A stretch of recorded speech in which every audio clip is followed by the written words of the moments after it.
company. Faraday is headquartered in Burlington, Vermont, down on Pine Street, a team of a little over 30 people. We work with consumer-facing brands, helping them to find, convert, engage, and retain customers using artificial intelligence. Let's just kind of jump right into the artificial intelligence and how you guys use artificial intelligence. We use AI, specifically a class of AI known as machine learning. And the idea is we work with our customers to use their existing kind of customer and lead database. We associate that with a lot of data Faraday has compiled on U.S. consumers. And we basically are looking at historical behaviors of your customer base, your lead base, who they are, what they look like, what they've bought from you, how they've interacted with your brand, but also, the makeup of who they are and what they do outside of their direct interactions with you as a brand. We train models that then predict for various business outcomes. So, who's likely to become a customer, which of your customers are likely to buy product A. It's essentially similar form of tech to what you see in like Netflix or Amazon with their recommendation engines. So let's talk about kind of reliable, ethically sourced data and why that's so important for creating, for marketing and then creating those audience bases. There was a little over a year ago, right, the big scandal with Cambridge Analytica. I think, one fundamental thing about ethically sourced data is, do you have a right to use that data? Sure. I think what you saw with Cambridge Analytica is they were doing what's known as scraping, right? So they're coming in, they were pulling data that they did not have permission to use, they didn't have license to use, and kind of using loopholes within the Facebook ecosystem to pull down a whole bunch of data that people had not provided permission to do. So I think fundamentally, one component of ethically using data is make sure you have a right to use it, have a license to use it. I think the second is also understanding that artificial intelligence, it's largely large-scale pattern recognition, and there are pervasive patterns in our society associated with, racial injustice, social injustice, economic injustice, and models can pick up on that. And if you're feeding it certain data that, contributes to that, you are going down a black hole of, potentially perpetuating things we don't want to see in the future that we did see in the past. That's interesting. Let's dive a little bit deeper into that because I'm interested in, so how do we go about kind of preventing that? So, we know what Cambridge Analytica did, and we're seeing it happen again, right? What is the aging software? Yeah. Right, and it's a Russian company, and people are just kind of giving out their data again, and. Yeah, I think a really important thing generally about data use is, there's a massive amount of data obviously being created every day. I would make an argument that any individual data point is really of limited value. It's obviously personally of value to us, but in terms of value to an algorithm, one additional data point is not going to all of a sudden beat Pandora's box. But I think transparent use of where your data is, how it's being used, is important. Just allowing people to kind of have some sense and control. I think providing permission, right, so that you have some awareness of that. But I think Vermont here has taken an interesting step from a regulatory legislative standpoint of trying to kind of provide some insights as to who has consumer data, how's it being used, as well as requiring certain levels of kind of security protocols and guidelines so that when you have provided permission to use data or you've used a tool that you've consumed at no cost essentially for the trade-off of leveraging your data for advertising, you at least know that data is being treated in a secure manner or kind of using best practices. A core component is, I think, transparency, and the second is people who have your data taking security very seriously. Absolutely. And so, if we come back to the marketing side of things, how do you guys ensure the accuracy of your data? Because that's one thing that we see as marketers is that. Yeah. I think there's a couple things. So one, the reality is there's so much data out there. Data is going to be inaccurate. And certainly we don't tell our clients that all the data we've have and license is 100% accurate. What we try to do is find multiple data sources that kind of corroborate one another, right? So if we have, record A and it's got a whole bunch of associated data on a certain individual, and then record B comes in and it's totally different name on the record, income levels vary, whatever, our system will say, okay, that's not a match, and essentially set that record aside. Oh, okay. So, I think, feeding from multiple sources is a good way of going about it. And can you talk to me a little bit about what changes you've seen in predictive data over the last couple of years? Yeah, so I think you look at a lot of predictive software or like marketing software that talks about predictions, it really is largely kind of a rules-based engine. So it's looking at kind of behavior. So a classic example are like marketing automation tools. A lot of marketing automation tools talk about predictions. Largely what they're doing is they are establishing rules. They're saying, if this email gets opened, that we are going to set up a certain campaign off of that behavior, and kind of if this email doesn't get opened, or if this person opens the email and clicks through, they'll get a different trip. And so you're really being predictive off of behavior through rules. What's emerging increasingly is kind of more of this machine learning based approach to predictions, which is instead saying using large scale pattern recognition, less rules, to kind of predict for outcomes.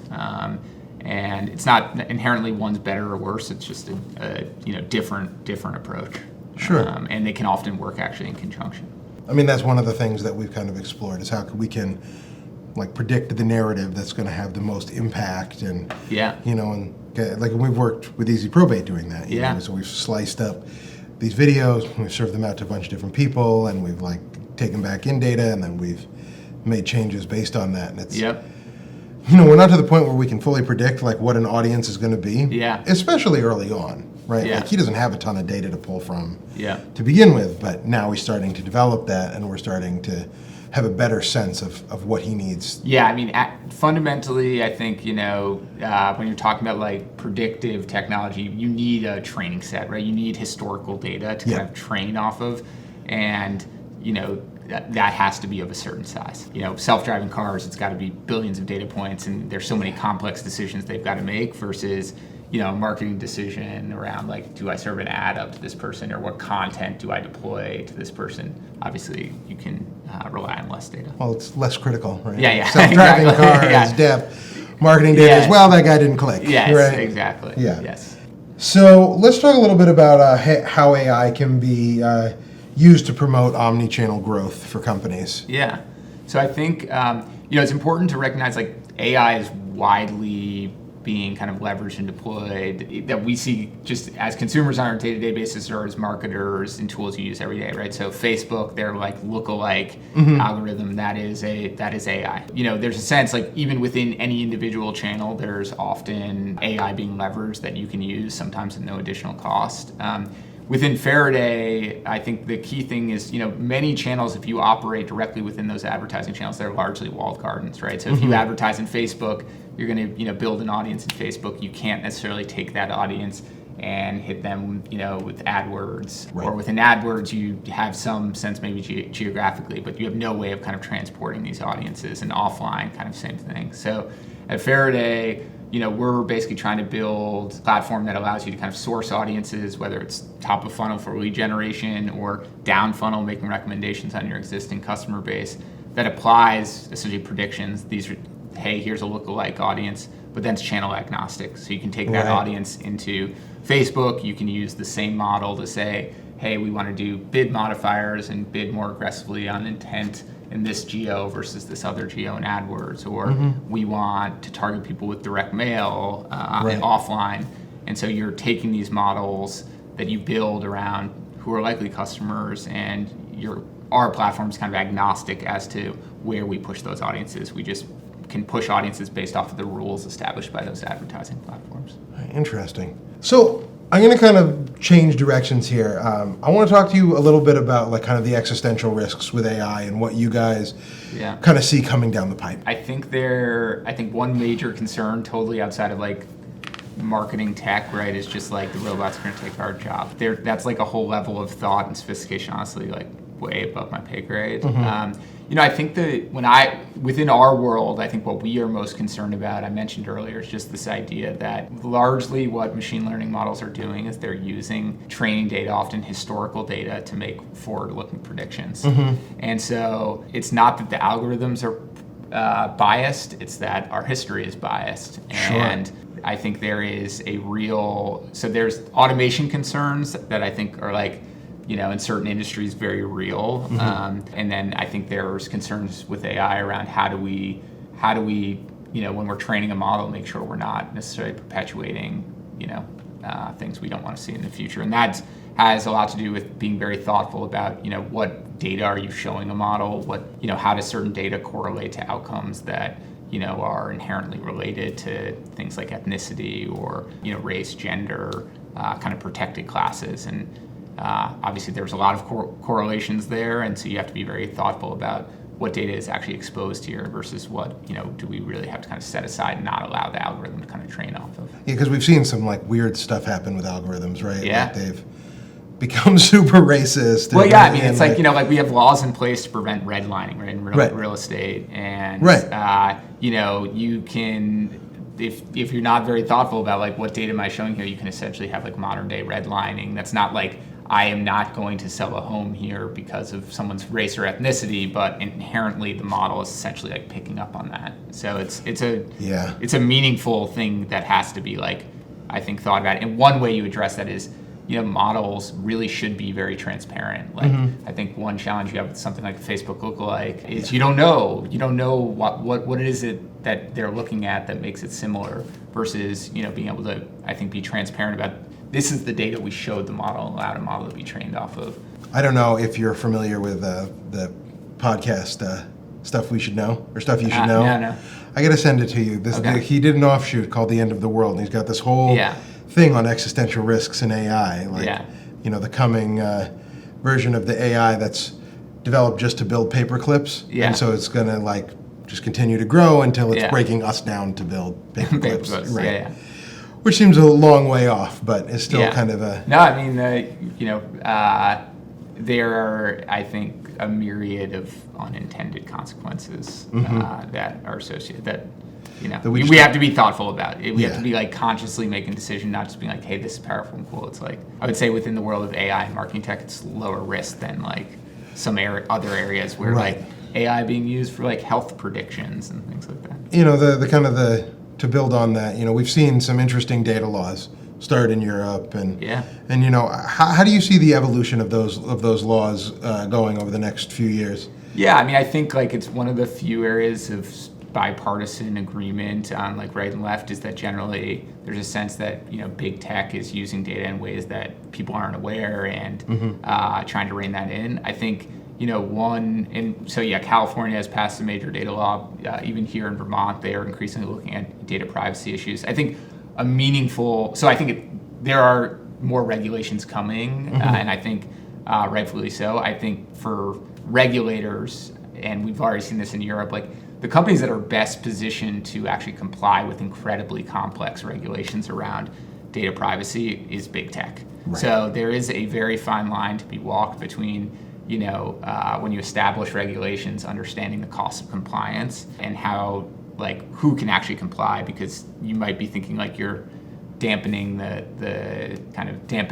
value, the value of data for big tech, but in many ways you're actually creating a moat that, only they can comply with. So there are some unintended consequences to those laws, but I think it's generally we are moving in a direction where use of data hopefully will have to have more transparency and greater kind of security requirements.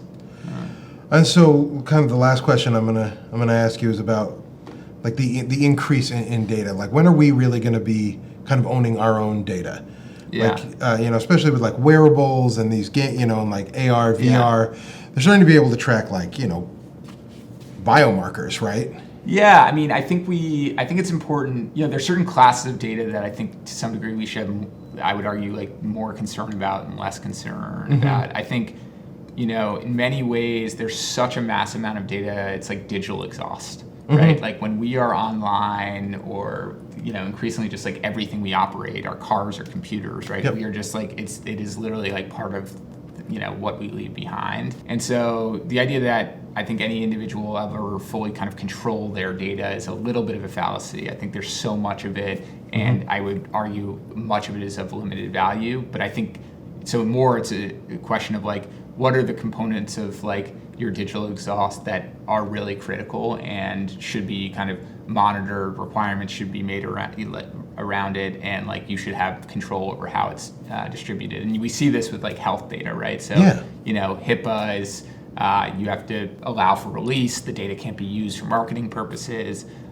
Personal health information is something that obviously is both personally, I think, very important to all of us, but also it's very important as to thinking about how that data can be leveraged. And so, I think like what's happening in San Francisco with like facial recognition technology is a good example. Like obviously our face, like our physical face is pretty important to all of us versus like how important is, the fact that, I clicked on a certain ad in comparison. So. All right. Well, thanks, Robbie. Yeah, thanks. I appreciate you coming through. This was great.